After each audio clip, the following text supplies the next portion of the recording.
Dawisson Belo Lopes is a professor of international and comparative politics at the Federal University of Minas Gerais and joins us from Belo, Horizonte in Brazil. Good to have you with us on the programme. It does seem that when Lula da Silva speaks, South America and the global audience sit up and take note. How important is it for Brazil's leader to say what he says in the way that he says it? That's a good question, because Brazil under Lula has become a prominent player on the international scenario again. And if you take the numbers, it explains quite a lot. Brazil accounts for half of the territory, the economy, and the population of South America. So when Brazil speaks, it speaks. I mean, it projects voice of South America to the rest of the world. In terms of the recall of the Brazilian ambassador back to Brasilia, it's not the first South American country to do this. Early on in this conflict in Gaza, Chile, Colombia, Honduras and Bolivia cut diplomatic ties very quickly. Why do you think President da Silva waited? It took a while for him to find the right tone, the right approach.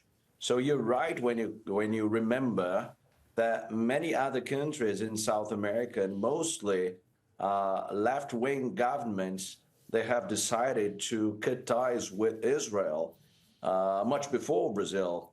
But over the last 3 or 4 weeks, I'd say Brazil has been escalating. So the tone has been elevated.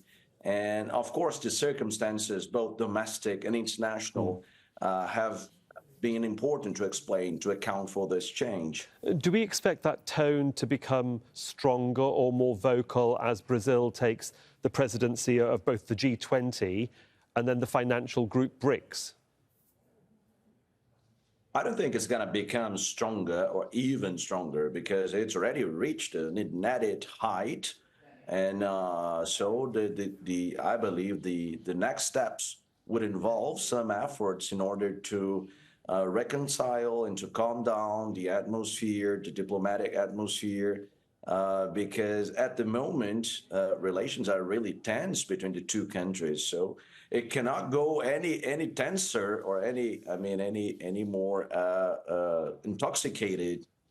So the tendency is exactly the opposite. I believe the countries will find ways to collaborate.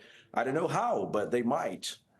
And of course, one of the big issues that President Silva has to be concerned about is his domestic audience. There is a sizable Jewish community in Brazil, over 10 million Arabs. He walks a very fine line, doesn't he, when it comes to making sure that he can keep his public on side at least? Actually, it does. Yes, we in Brazil have around 150,000 Jewish people in the country. And they exert lots of power in some specific issue areas.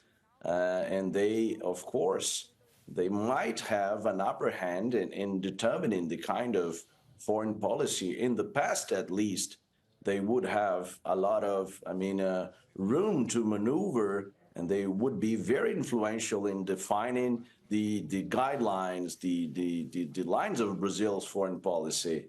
But nowadays, I think things might have changed a little bit, because Lula, he doesn't seem to be fearing the consequences of fighting this stance, the Israeli stance, for the question of Gaza. So probably he's found, Lula, the president of Brazil, has found something to fight for, and which can be very rewarding for him and for his interests in international affairs. Would you say that it's also reflective of the leaders of the global South? We're seeing leaders in Africa, Asia, and the Americas certainly find their voice. They know that they're going to come up against a brick wall when it comes to the US's position on Israel and Palestine. And as you say, he's found his voice, but it seems that there is a groundswell of opinion that goes beyond politicians as well. It's the public too. Politicians are watching what's going on in their countries.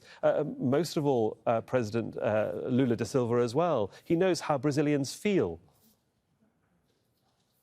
I could not agree more with you. And Lula possibly has that in mind when he uttered his words, very strong words, with regard to the war, to the conflict in Gaza. Of course, he was considering the support he might garner from the global South.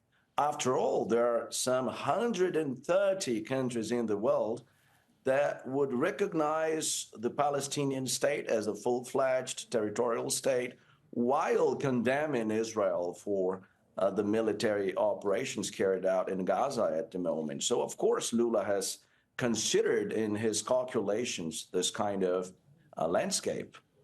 Interesting times. Mr. Belem Lopes, thank you so much for joining us for Minas Gerais. Really appreciate your time. Thank you. Thanks for having me.